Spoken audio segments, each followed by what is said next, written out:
रामगढ़ के छोटे धूल भरे शहर में टिन की छत वाला एक छोटा सा घर था। यह कोई बड़ा घर नहीं था, लेकिन यह प्यार से भरा था। ये रवि का घर था। उसके पिता मोहन दिन भर स्थानीय मिल में कड़ी मेहनत करते थे। उनके हाथ काम से खुरदुरे थे, लेकिन उनका दिल नरम था। उसकी माँ सरिता घर की देखभाल करती थी। वह सादा भोजन बनाती थी, लेकिन वह हमेशा स्वादिष्ट होता था। वह यह सुनिश्चित करती थी कि रवि और उसकी छोटी बहन प्रिया हमेशा साफ और खुश रहें। उनके घर की दीवारें पुरानी थीं और पेंट उखड़ रहा था, लेकिन सरिता उन पर चाक से सुंदर फूल बनाती थी, जिससे उनकी छोटी दुनिया रंगीन और उज्जवल दिखती थी। रामगढ़ में जीवन सादा था। हर कोई एक दूसरे को जानता था। दिन धीमी गति से चलते थे और रातें शांत थीं। मोहन अपने परिवार का पेट भरने के लिए पर्याप्त कमाते थे। उनके पास बहुत सी चीजें नहीं थीं। उनके पास टेलीविजन या फैंसी कार नहीं थी, लेकिन उनके पास एक दूसरे का साथ था। शाम को मोहन रवि को कहानियां सुनाते थे। वह उन बड़े शहरों के बारे में बात करते थे जिनके बारे में उन्होंने केवल सुना था। वह रवि से कहते थे कि शिक्षा ही बेहतर जीवन बनाने का एकमात्र तरीका है। रवि चौड़ी आंखों से सुनता था। उसका मन अपने छोटे शहर की धूल भरी गलियों से बहुत दूर यात्रा करता था। उसने एक छोटे लड़के के रूप में भी समझा कि उसके पिता के शब्द बहुत महत्वपूर्ण थे। सरिता बहुत मजबूत महिला थी। उसने कभी अपनी गरीबी के बारे में शिकायत नहीं की। इसके बजाय उसे छोटी छोटी चीजों में खुशी मिलती थी। वह प्रिया को सिलाई और पुराने कपड़े सिलना सिखाती थी। वह एक मिट्टी के तेल के दीपक की रोशनी में रवि को उसके होमवर्क में मदद करती थी। उसका मानना था कि भगवान उनकी मदद करता है जो अपनी मदद खुद करते हैं। उसका विश्वास एक चट्टान की तरह था, स्थिर और मजबूत। उसने अपने बच्चों को ईमानदार और दयालु होना सिखाया। भले ही हमारे पास कम हो, वह कहती थी, हम हमेशा एक मुस्कान साझा कर सकते हैं। एक दयालु शब्द की कोई कीमत नहीं होती। यह सरल ज्ञान रवि के चरित्र की नींव बन गया। परिवार का एक मजबूत बंधन था। रात का खाना एक विशेष समय होता था। वे सब फर्श पर एक साथ बैठते थे। सरिता गरम रोटियां और दाल परोसती थी। मोहन रवि से उसके स्कूल के दिन के बारे में पूछते थे। प्रिया अपनी सहेलियों के बारे में बातें करती थी। इन पलों में उनका घर पृथ्वी पर सबसे अमीर जगह जैसा लगता था। उनके पास ज्यादा पैसा नहीं था, लेकिन वे प्यार और एकजुटता में अमीर थे। ये छोटा घर अपनी उखड़ी हुई दीवारों और टिन की छत के साथ एक गर्मजोशी का ठिकाना था। यहीं रवि ने जीवन के सबसे महत्वपूर्ण सबक सीखे। यहीं उसके बड़े सपने आकार लेने लगे, जिसे उसके सरल मेहनती परिवार के प्यार ने पाला था। रवि एक होशियार लड़का था। वह अपने स्कूल के अन्य बच्चों से अलग था।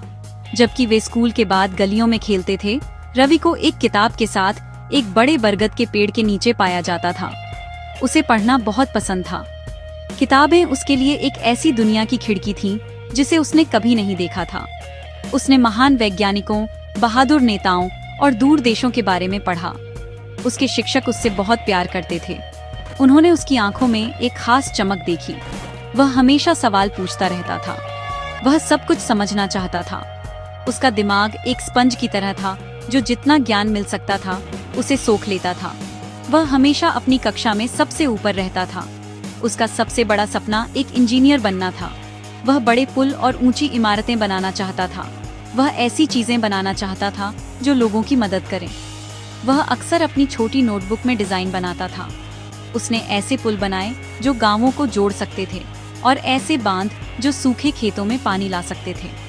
उसके पिता उसके चित्र देखकर मुस्कुराते थे।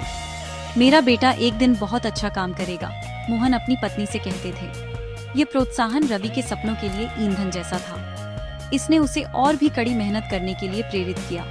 वह जानता था कि उसके परिवार के पास उसे एक बड़े कॉलेज में भेजने के लिए पैसे नहीं थे, लेकिन उसने कभी इस विचार को उसे रोकने नहीं दिया। हर दोपहर स्कूल के बाद रवि घंटों पढ़ता था। उनके घर में एक अकेला मिट्टी का तेल का दीपक उसका साथी बन गया। उसकी टिमटिमाती लौ उसकी किताबों के पन्नों पर नाचती थी। उसने बड़े जुनून के साथ गणित और विज्ञान का अध्ययन किया। ये विषय उसके लिए पहेलियों की तरह थे और उसे उन्हें हल करना बहुत पसंद था। वह जानता था कि उसकी शिक्षा गरीबी से बाहर निकलने का उसका एकमात्र टिकट था। यह वह कुंजी थी जो उसके परिवार के लिए एक बेहतर भविष्य खोल सकती थी। वह केवल अपने लिए पढ़ाई नहीं कर रहा था, वह अपने पिता के लिए पढ़ाई कर रहा था, जो इतनी कड़ी मेहनत करते थे। वह अपनी माँ के लिए पढ़ाई कर रहा था, जिसने इतना त्याग किया था। वह अपनी बहन के लिए पढ़ाई कर रहा था, ताकि उसे एक बेहतर जीवन मिल सके। उसकी महत्वाकांक्षा शांत लेकिन मजबूत थी। यह एक नदी की तरह थी, जो चुपचाप बहती है, लेकिन उसमें बहुत शक्ति होती है। उसने कभी अपने ग्रेड के बारे में डींग नहीं मारी। उसने कभी अपने ज्ञान का प्रदर्शन नहीं किया। वह एक बड़े दिल और एक शानदार दिमाग वाला एक विनम्र लड़का था। उसके शहर के लोगों ने उसकी लगन देखी। वे अक्सर उसे स्कूल जाते हुए देखते थे। उसका बैग किताबों से भरा होता था। उसकी आंखें दृढ़ संकल्प से भरी होती थी। वे जानते थे कि यह लड़का कुछ खास करने के लिए बना था। रवि का सपना सिर्फ उसका अपना नहीं था। यह एक सपना था जिस पर उसके परिवार और उसके छोटे शहर ने विश्वास करना शुरू कर दिया था। उसकी महत्वाकांक्षा एक छोटा बीज था, जो गरीबी की मिट्टी में बोया गया था, लेकिन आशा और कड़ी मेहनत से सींचा गया था। जीवन हमें तब परखता है जब हमें इसकी सबसे कम उम्मीद होती है। एक गर्मी में रवि की खुशहाल दुनिया पर एक काला बादल छा गया। उसके पिता मोहन बीमार पड़ गए। इसकी शुरुआत लगातार खांसी से हुई, फिर बुखार और कमजोरी आई। मोहन, जो हमेशा इतने मजबूत थे, मुश्किल से बिस्तर से उठ पाते थे। स्थानीय डॉक्टर ये पता नहीं लगा पाए कि क्या गलत था। उन्होंने कुछ दवाएं दी, लेकिन उनसे कोई फायदा नहीं हुआ। मोहन की हालत दिन ब दिन बिगड़ती गई। जो व्यक्ति उनके परिवार का स्तंभ था, वह अब कमजोर और दुर्बल था। उनके छोटे से घर में हंसी की जगह एक भारी सन्नाटा छा गया। परिवार की थोड़ी सी बचत डॉक्टरों और दवाओं पर जल्दी खर्च हो गई। सरिता मोहन को शहर के एक बड़े अस्पताल ले गई। वहां के डॉक्टरों ने कई परीक्षण किए। कुछ दिनों के बाद उन्होंने परिवार को बुरी खबर दी। मोहन को फेफड़ों की गंभीर बीमारी थी। यह मिल में सालों तक धूल में काम करने के कारण हुई थी। इलाज लंबा और महंगा होगा। सरिता का दिल डूब गया। उसे समझ नहीं आया कि क्या करना है। इलाज का खर्च उनकी क्षमता से कहीं अधिक था। उसने अपने पति को देखा। उनका चेहरा पीला और उनकी सांसें उथली थीं, और उसे गहरी निराशा महसूस हुई। रवि सिर्फ 16 साल का था। अपने पिता की बीमारी की खबर उसे बिजली की तरह लगी। उसने अपनी माँ के चेहरे पर चिंता देखी। उसने अपने पिता की आंखों में दर्द देखा। अचानक दुनिया बहुत ठंडी और डरावनी लगने लगी। एक इंजीनियर बनने के उसके सपने फीके पड़ते दिख रहे थे। जब उसके पिता इतने बीमार थे, तो वह कॉलेज के बारे में कैसे सोच सकता था? जब उसका परिवार इतने गहरे संकट में था, तो वह पढ़ाई कैसे कर सकता था? परिवार की जिम्मेदारी उसके युवा कंधों पर आ गई। वह अब सिर्फ सपनों वाला लड़का नहीं था, वह अब घर का मुखिया था। जो खुशहाल सादा जीवन वे कभी जानते थे, वह चला गया था। जिस मिल में मोहन ने इतने सालों तक काम किया था, उसने कोई मदद नहीं दी। वे अकेले थे। सरिता ने अपने सोने के गहनों का एकमात्र टुकड़ा, एक छोटी जोड़ी झुमके, पहली दवाओं के लिए भुगतान करने के लिए बेच दिया। ये पर्याप्त नहीं था। हर दिन एक संघर्ष था। भोजन, प्रिया की स्कूल फीस और मोहन के इलाज के लिए पैसे की लगातार चिंता थी। तूफान आ गया था और यह सब कुछ बहा ले जाने की धमकी दे रहा था। रवि ने अपने असहाय परिवार को देखा और जानता था कि उसे कुछ करना होगा। वह उन्हें डूबने नहीं दे सकता था। अपने पिता के बीमार होने और मां के चिंता से घिरे होने के कारण रवि जानता था कि उसे कुछ करना होगा। वह अभी भी एक लड़का था, लेकिन उसे पैसे कमाने का रास्ता खोजना था। एक शाम उसने एक निर्णय लिया। वह अपने पड़ोस के छोटे बच्चों को ट्यूशन देना शुरू करेगा। वह अपनी पढ़ाई में अच्छा था और कई माता पिता यह जानते थे। वह घर घर गया, अपनी उम्र से कहीं अधिक परिपक्वता के साथ माता पिता से बात की। उसने उन्हें बताया कि वह उनके बच्चों को उनके होमवर्क में मदद कर सकता है और मुश्किल विषयों को समझा सकता है।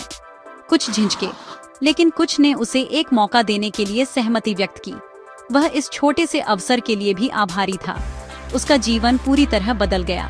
उसके दिन समय के खिलाफ एक दौड़ बन गए। उसे अपनी पढ़ाई, अपनी ट्यूशन और घर पर अपनी जिम्मेदारियों को संतुलित करना था। उसे अपनी माँ को घर के कामों में मदद करनी थी। उसे अपने पिता की देखभाल करनी थी, उन्हें दवाएं देनी थीं और उन्हें खाने में मदद करनी थी। उसे यह सुनिश्चित करना था कि उसकी बहन प्रिया को उनकी समस्याओं का बोझ महसूस न हो। उसने उसके लिए एक पिता की भूमिका निभाने की कोशिश की। उसे उसकी पढ़ाई में मदद की और उसकी कहानियों को सुना। उसका अपना बचपन रातों रात खत्म होता दिख रहा था। उसके पास अब दोस्तों के साथ खेलने या खुशी के लिए किताबें पढ़ने का समय नहीं था। बोझ बहुत बड़ा था। ऐसे दिन भी थे जब उसे हार मानने का मन करता था। वह देर रात घर आता था, पूरी तरह से थका हुआ। उसका शरीर दुखता था और उसका मन थका हुआ होता था। वह अपने पिता की पीड़ा को देखता था और अपने दिल में एक तेज दर्द महसूस करता था। ट्यूशन से जो पैसे वह कमाता था वह मुश्किल से पर्याप्त थे। यह भोजन और कुछ बुनियादी दवाएं खरीदने में मदद करता था, लेकिन पूरे इलाज का खर्च अभी भी एक दूर का सपना था। वह अक्सर रात के सन्नाटे में अकेला बैठता था। उसकी आंखों से आंसू बहते थे, लेकिन फिर उसे अपने पिता के शब्द याद आते थे, शिक्षा ही एकमात्र रास्ता है। वह अपने आंसू पोंछता और अपनी किताबें खोलता। अपने कंधों पर भारी बोझ के बावजूद रवि ने अपनी पढ़ाई की उपेक्षा नहीं की। वह जानता था कि यह उसका एकमात्र दीर्घकालिक समाधान था। वह सुबह सूरज उगने से पहले पढ़ाई करने के लिए उठता था। वह अपनी ट्यूशन के बीच मिलने वाले छोटे ब्रेक के दौरान पढ़ाई करता था। वह देर रात तक पढ़ाई करता था, जब तक कि बाकी सब सो जाते थे। उसकी पाठ्य पुस्तकें गरीबी और निराशा के खिलाफ इस लड़ाई में उसके हथियार थे। वह अपने परिवार के अस्तित्व के लिए लड़ रहा था और वह अपने भविष्य के लिए लड़ रहा था। उसके युवा कंधों पर पूरे परिवार का भार था, लेकिन उसकी आत्मा कुचली जाने से इनकार करती थी। वह एक युवा योद्धा था, साहस और दृढ़ संकल्प से लैस।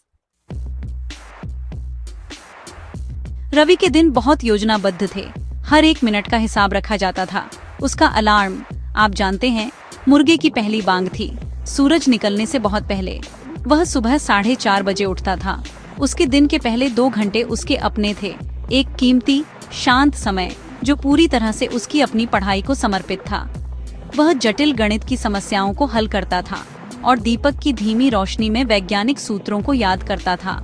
यह ईमानदारी से वह समय था जब उसने अपने भविष्य के लिए तैयारी की थी, वह भविष्य जिसके लिए वह अभी भी लड़ रहा था। 6:30 बजे उसके परिवार के प्रति उसके कर्तव्य शुरू हो जाते थे। वह सामुदायिक कुएं से पानी लाता था और अपनी मां को दिन की तैयारी में मदद करता था। बची हुई रोटी के एक त्वरित साधारण नाश्ते के बाद वह स्कूल चला जाता था।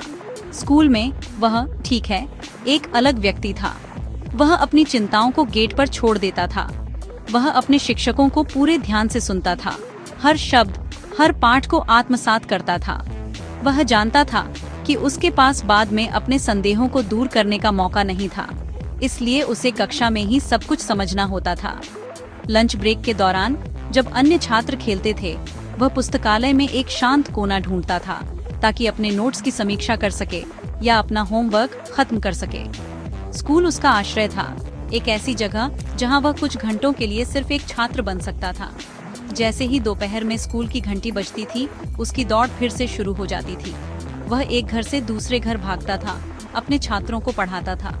उसके पास ट्यूशन के 3 बैच थे, पहला 4 से 5 बजे तक, दूसरा 5:15 से 6:15 बजे तक और तीसरा 6:30 से 7:30 बजे तक। वह अपने युवा छात्रों के प्रति धैर्यवान और दयालु था।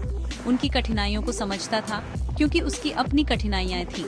उसने उन्हें ऐसी लगन से पढ़ाया था कि ईमानदारी से उनके माता पिता भी प्रभावित हुए। वह रात को लगभग 8 बजे घर लौटता था, पूरी तरह से थका हुआ।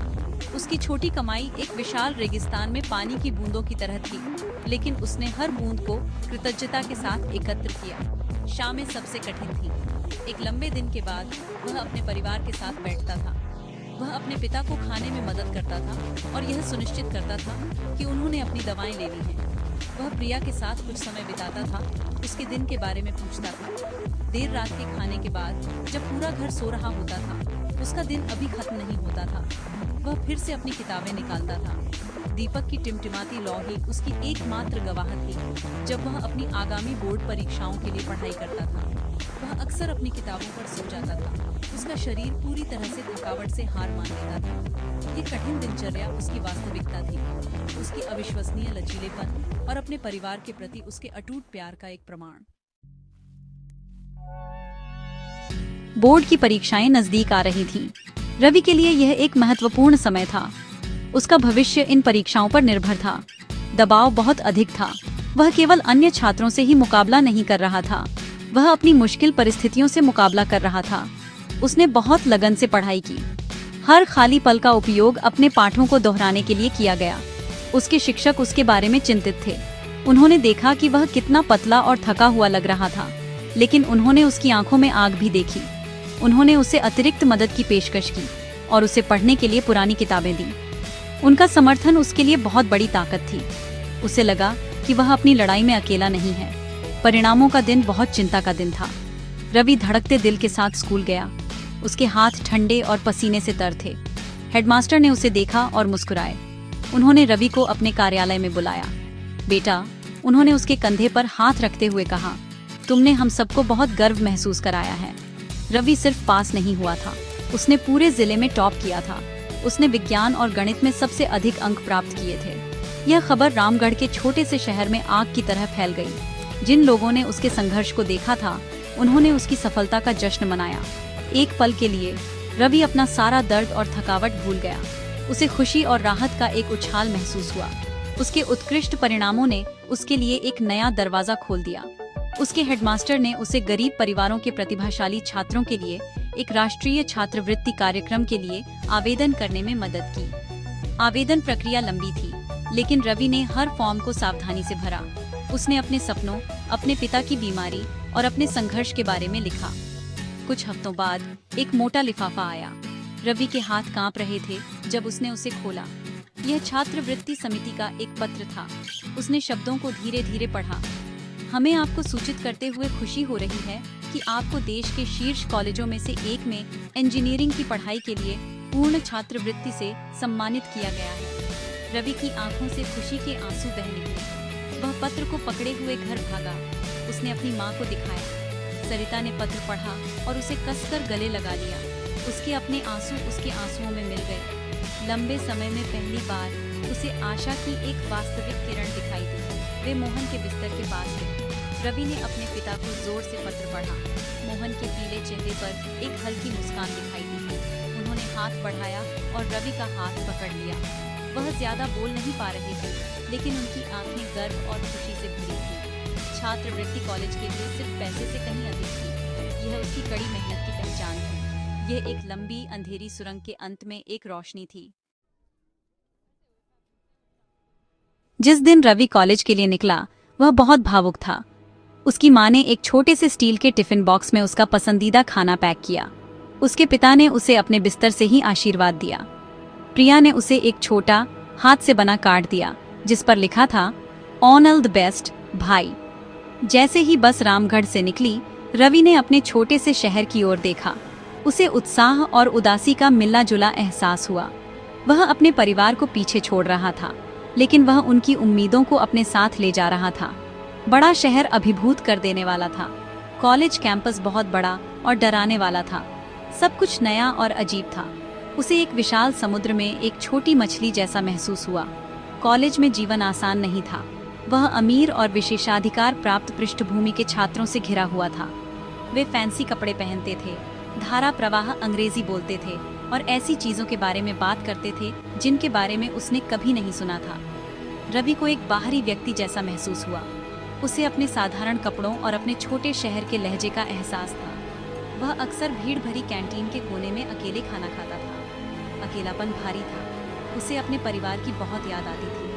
हर रात वह एक सार्वजनिक फोन बूथ से घर फोन करता था, सिर्फ अपनी माँ की आवाज़ सुनने के लिए। उसके प्रोत्साहन के शब्द ही इस नई पराई दुनिया में उसका एकमात्र सहारा था। सामाजिक चुनौतियों के बावजूद रवि ने अपनी पढ़ाई पर ध्यान केंद्रित किया। छात्रवृत्ति में उसकी फीस और छात्रावास का खर्च शामिल था, लेकिन उसके पास अतिरिक्त खर्चों के लिए अभी भी पैसे नहीं थे। जबकि अन्य छात्र फिल्में देखने या रेस्तरां में जाते थे, रवि अपना समय पुस्तकालय में बिताता था। पुस्तकालय उसका दूसरा घर बन गया। यह एक शांतिपूर्ण जगह थी जहाँ वो किताबों में खो सकता था। उसने दूसरों से ज्यादा मेहनत की। वह जानता था कि यह अवसर अनमोल था और वह इसे बर्बाद नहीं कर सकता था। वह सब कुछ सीखना चाहता था जो वह कर सकता था। उसके प्रोफेसरों ने उसकी लगन और उसके शानदार दिमाग को देखा। वे उसके गहरी अंतर्दृष्टि वाले सवालों और सीखने के प्रति उसकी लगन से प्रभावित हुए। धीरे धीरे चीजें बदलने लगी। कुछ छात्रों ने उसकी साधारण उपस्थिति से परे उसकी बुद्धिमत्ता और उसके दयालु हृदय को पहचाना। वे उसके दोस्त बन गए। उन्होंने उसे अंग्रेजी में मदद की और उसे अपने अध्ययन समूहों में शामिल किया। रवि ने बदले में उन्हें भौतिकी और उन्नत गणित जैसे कठिन विषयों में मदद की। उसे अधिक आत्मविश्वास महसूस होने लगा।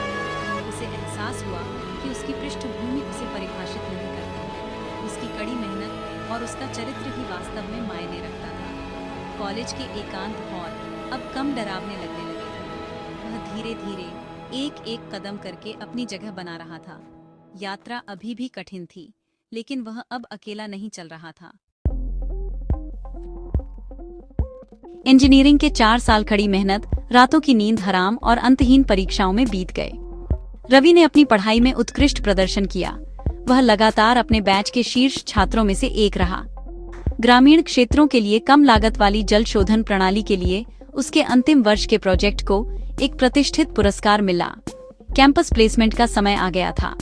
देश भर की बड़ी कंपनियां नए इंजीनियरों को काम पर हायरिंग के लिए कॉलेज आईं।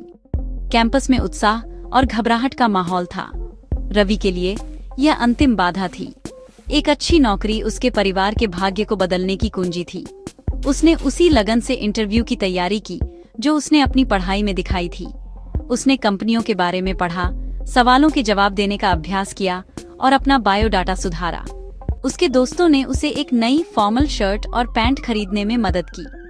एक बड़ी बहुराष्ट्रीय निर्माण कंपनी के साथ इंटरव्यू के दिन उसका दिल धड़क रहा था। वह वरिष्ठ अधिकारियों के एक पैनल के सामने बैठा था। उन्होंने उससे कठिन तकनीकी सवाल पूछे। उन्होंने उससे उसके बैकग्राउंड और उसकी महत्वाकांक्षाओं के बारे में पूछा। रवि ने हर सवाल का ईमानदारी और आत्मविश्वास से जवाब दिया। उसने समाज की मदद करने वाली चीजें बनाने के अपने जुनून के बारे में बात की। 1 हफ्ते बाद परिणाम कॉलेज के नोटिस बोर्ड पर पोस्ट किए गए। रवि ने चयनित उम्मीदवारों की सूची स्कैन की। अपनी आंखें अपने नाम की तलाश में थीं और फिर उसने उसे देखा।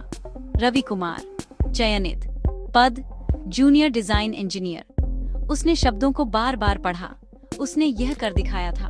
उसने सबसे अच्छी कंपनियों में से एक में एक अच्छी वेतन वाली नौकरी हासिल कर ली थी। उसे शुद्ध बेजोड़ खुशी की लहर महसूस हुई। वह चिल्लाना चाहता था, हंसना चाहता था, रोना चाहता था। वह अपने परिवार को फोन करने के लिए फोन बूथ की ओर भागा। उसकी आवाज भावनाओं से भर गई थी जब उसने अपनी माँ को खबर बताई। फोन के दोनों छोर पर खुशी के आंसू थे। जिस दिन उसे अपना पहला नियुक्ति पत्र मिला, वह एक ऐसा पल था जिसे वह कभी नहीं भूलेगा। ये कंपनी के लोगों वाला एक मोटा आधिकारिक दस्तावेज था। इसमें उसका वेतन बताया गया था, एक ऐसी राशि जो उसके वाइल्डेस्ट ड्रीम्स से कहीं अधिक थी। वह रामगढ़ वापस जाने वाली पहली ट्रेन में सवार हुआ। वह अपने छोटे से घर में चला गया, अब एक चिंतित लड़का नहीं, बल्कि एक आत्मविश्वासी युवा। वह सीधे अपने पिता के कमरे में गया। मोहन अब कमजोर थे, लेकिन उनकी आंखें चमक रही थीं। रवि उनके बिस्तर के पास घुटनों के बल बैठ गया और नियुक्ति पत्र अपने पिता के हाथ में रख दिया। पापा, उसने धीरे से कहा, मुझे नौकरी मिल गई। हमारी मुश्किलें अब खत्म हो गई हैं। मोहन ने कांपते हाथों से चिट्ठी पकड़ी। वह शब्दों को साफ साफ पढ़ नहीं पा रहे थे, लेकिन वह समझ गए कि इसका क्या मतलब था। यह उनकी सारी आशाओं, उनके बेटे के सारे संघर्षों का परिणाम था। उनकी आंखों में आंसू भर आए और उनके झुर्रियों वाले गालों पर बहने लगे। ये उदासी के आंसू नहीं थे, बल्कि अपार गर्व और राहत के आंसू थे। उन्होंने रवि को करीब खींचा और उसे अपनी बची हुई सारी ताकत से गले लगा लिया। उस आलिंगन में दर्द, त्याग और कठिनाई के सारे साल पिघल गए। यह एक पिता और बेटे के बीच एक मौन बातचीत थी। एक वादा पूरा हो गया था। एक कठिन यात्रा अपने सुंदर गंतव्य तक पहुंच गई थी। अपने पहले वेतन से रवि की पहली प्राथमिकता अपने पिता का स्वास्थ्य था। वह उन्हें शहर के सबसे अच्छे अस्पताल ले गया। उसने यह सुनिश्चित किया कि उसके पिता को सर्वोत्तम संभव उपचार मिले। डॉक्टर अब आशावान थे। उचित देखभाल और दवा से, उन्होंने कहा, मोहन की स्थिति को नियंत्रित किया जा सकता है और उनके जीवन को बढ़ाया जा सकता है। रवि ने अपने परिवार को टिन की छत वाले पुराने घर से भी बाहर निकाल लिया। उसने एक आरामदायक नया घर किराए पर लिया, जिसमें उचित कमरे, एक साफ रसोई और एक छोटा बगीचा था। सरिता रो पड़ी जब उसने अपनी नई रसोई में पहली बार चूल्हा जलाया। यह एक ऐसी रसोई थी जहां उसे कभी मिट्टी के तेल की कमी के बारे में चिंता नहीं करनी पड़ेगी। रवि का जीवन बदल गया था, लेकिन वह कभी नहीं भूला कि वह कहां से आया था। उसने यह सुनिश्चित किया कि उसकी बहन प्रिया बिना किसी बाधा के अपनी शिक्षा जारी रखे। वह चाहता था कि उसे वे सभी अवसर मिले जो उसे कभी नहीं मिले थे। वह हर महीने घर पैसे भेजता था, यह सुनिश्चित करते हुए कि उसका परिवार आराम और गरिमा का जीवन जिए। वह अक्सर रामगढ़ आता था। वह उन लोगों को कभी नहीं भूला जिन्होंने उसकी मदद की थी, उसके शिक्षक, उसके पड़ोसी और उसके दोस्त। उसने अपने पुराने स्कूल में एक छोटी लाइब्रेरी को वित्त पोषित किया ताकि अन्य बच्चों को दुनिया की वही खिड़की मिल सके जो किताबों ने उसे दी थी। वह एक सफल इंजीनियर था, लेकिन इससे भी महत्वपूर्ण बात यह थी कि वह एक अच्छा बेटा, एक प्यारा भाई और एक कृतज्ञ इंसान था। रवि की कहानी रामगढ़ में एक किंवदंती बन गई। यह आशा की कहानी थी, एक ऐसी कहानी जो माता पिता अपने बच्चों को सुनाते थे। इसने उन्हें सिखाया कि गरीबी एक स्थायी स्थिति नहीं है, यह एक चुनौती है जिसे शिक्षा और कड़ी मेहनत से पार पाया जा सकता है। रवि ने साबित कर दिया कि रात कितनी भी अंधेरी क्यों न हो, सूरज हमेशा उगता है। उसका जीवन मानव आत्मा की सहने और सफल होने की क्षमता का एक शक्तिशाली प्रमाण है। यह हम सभी को दिखाता है कि अटूट आशा और अथक प्रयास से कठिनाई के किसी भी सागर को पार करना और अपने प्रियजनों के लिए खुशी और सफलता का किनारा बनाना संभव है।